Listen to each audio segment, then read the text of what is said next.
అందరికీ నమస్తే.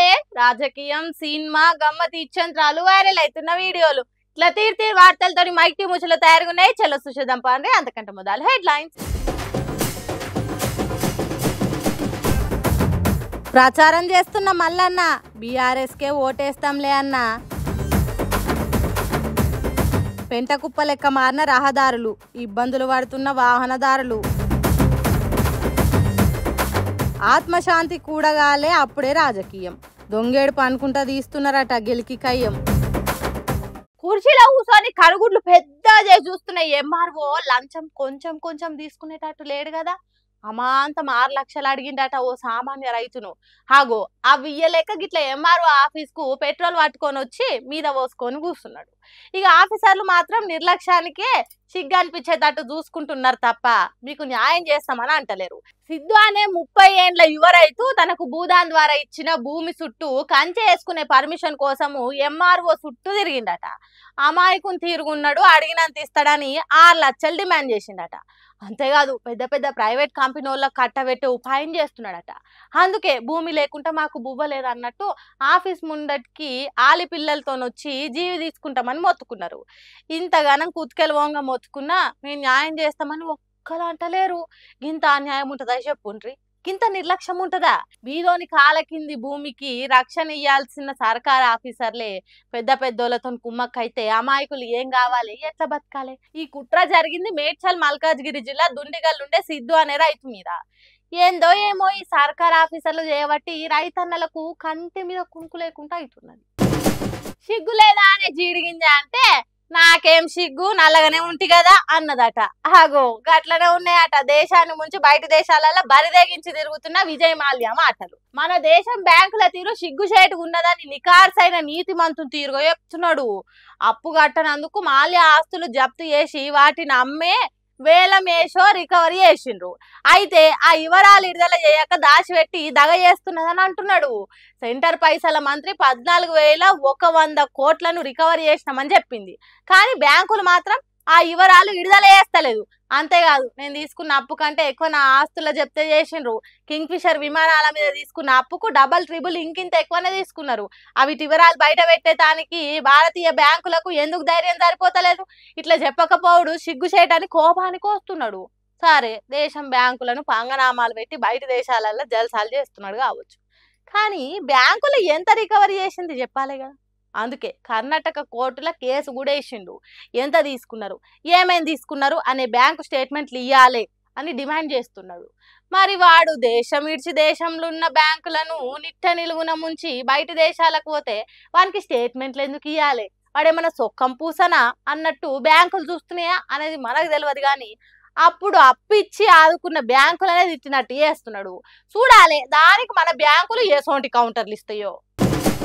నలుగురికి నచ్చినది నాకసలే నచ్చదురో, కాంగ్రెస్ ఎమ్మెల్యేలు నడవని దారిలా నేను నడుస్తాను అన్నట్టే చేస్తున్నాడు మునుగోడు ఎమ్మెల్యే రాజగోపాల్ రెడ్డి. పొగరని అందరన్నా అది మాత్రం నా నైజాం, తెగువని కొందరన్నా అది నాలో ఉన్న నిజం. కాంగ్రెస్ సర్కారు ఒకవైపు తానొక్కడు ఒకవైపు అన్నట్టే చేస్తున్నాడు. సొంత సర్కారును ఇరుకున పెట్టేటట్టు బార్ షాపులకు ఎట్లా వార్నింగ్ ఇస్తున్నాడో చూడుండ్రు ఒకసారి. టెండర్ లేచి వైన్ షాప్ వాళ్ళకి ఏం చెప్తున్నామంటే, నేను మీరు టెండర్ లేదలుచుకుంటే వైన్ షాప్ల పక్కన పర్మిట్ రూమ్ అని ఉంటుంది. అది మా డే టైంలో తాగుతుర్రు. అక్కడికి వచ్చి అక్కడ అందరి చుట్టుపక్కల ప్రాంతంలో అందరికీ ప్రాబ్లమ్స్ అవుతున్నాయి. అక్కడ పర్మిట్ రూమ్ అనేది ఉండదు. మా మునుగోడులో మేము నడవలేము అని చెప్పినాం.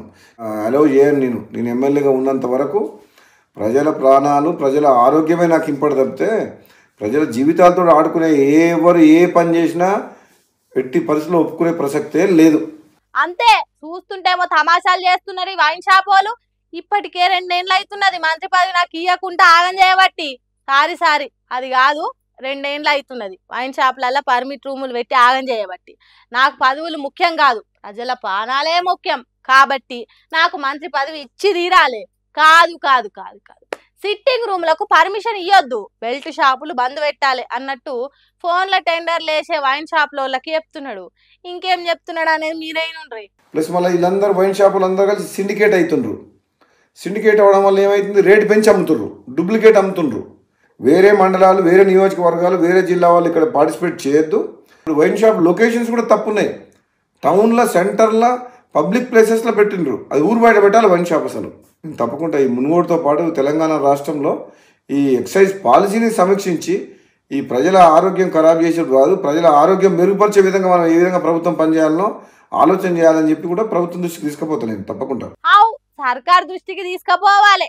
వైన్ షాప్ల తీరుగా మస్తు గందరగోళం ఉన్నది.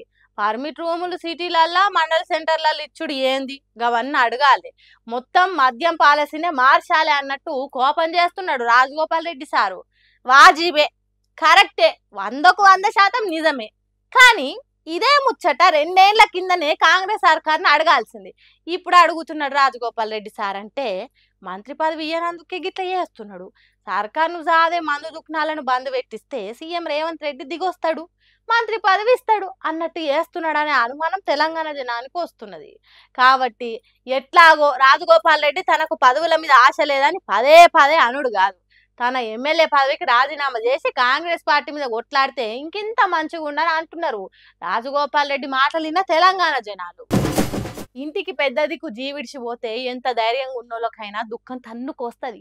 ఎల్లకాలం కలిసి ఉంటా అని తాళి కట్టిన భార్యకు ఎక్కడ లేని ఏడుపు వస్తుంది. అగో గట్లనే జూబ్లీ హిల్స్ ఉప ఎన్నికల ప్రచారంలో మాగంటి గోపీనాథ్ అభిమానులను, గోపీనాథ్ కుటుంబం కోసం వచ్చిన జనాలను చూసే వరకు మాగంటి సునీతకు దుఃఖం ఆగలేదు కావచ్చు, ఓరు నేర్చింది. ఇక దాని మీద కాంగ్రెస్ పార్టీలు నోటికి ఎంత వస్తుందో మాట్లాడుతుంది. ఆ ఏడుపుల యొక్క ప్రక్రియ చూస్తుంటే ఆర్టిఫిషియల్ గా నువ్వు ఏడవాల్సిందే అని వీళ్ళు చెప్తున్నటువంటి అంతర్గతంగా కొంతమంది కార్యకర్తలు చెప్తున్నారు, అమ్మ నువ్వు ప్రతి డ్యాన్స్ ఏడవాలని ఆమె చెప్తుంటే కృత్రిమ ఏడుపు అనేటువంటిది మంచిది కాదు. ఆ సోదరి పట్ల మాకు సానుభూతున్నా, రాజకీయాలు సానుభూతి వేరు.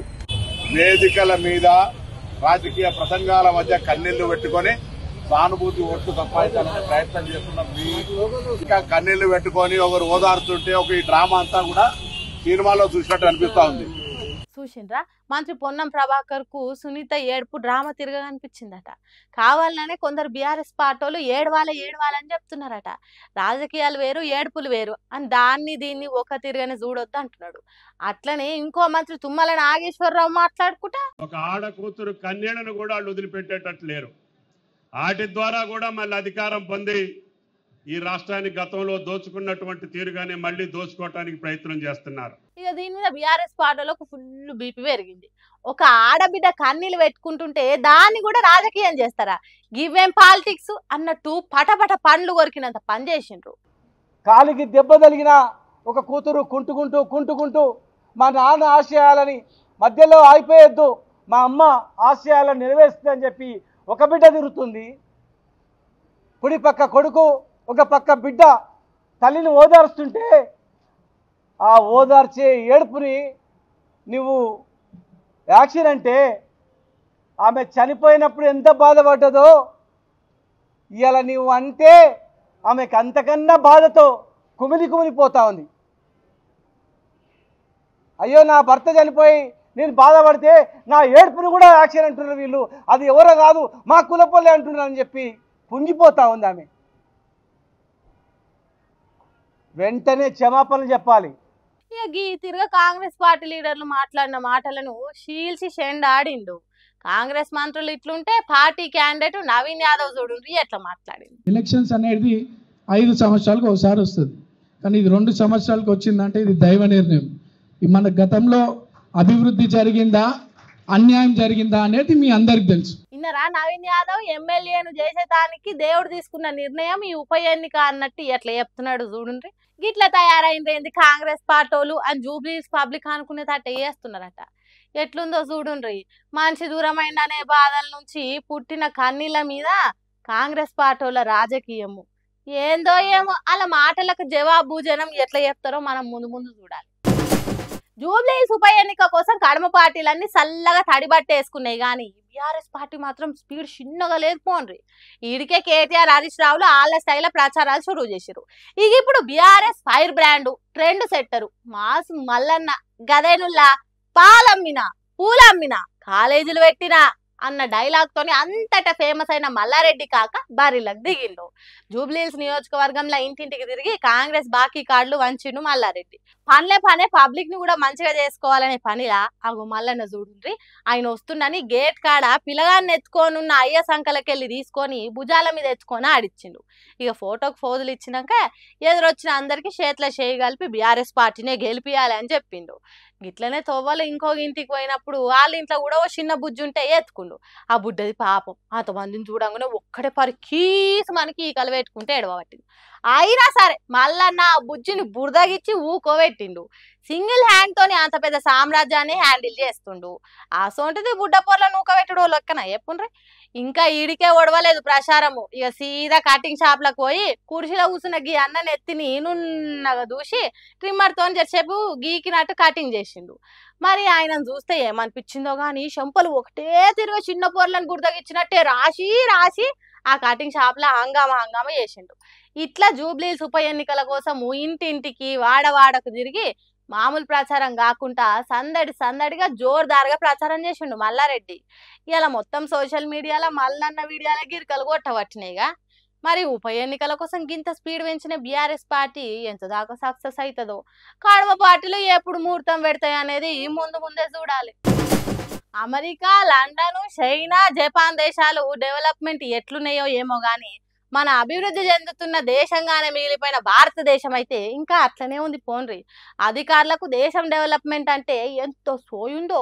ఇక మన హైదరాబాద్ రోడ్లు చాలు డెవలప్మెంట్ ఎంతో చక్కగా ఉందో చెప్పనికే. ఇగో ఒక్కసారి పెంట కుప్ప రోడ్డును చూస్తే మీకే తెలుస్తుంది.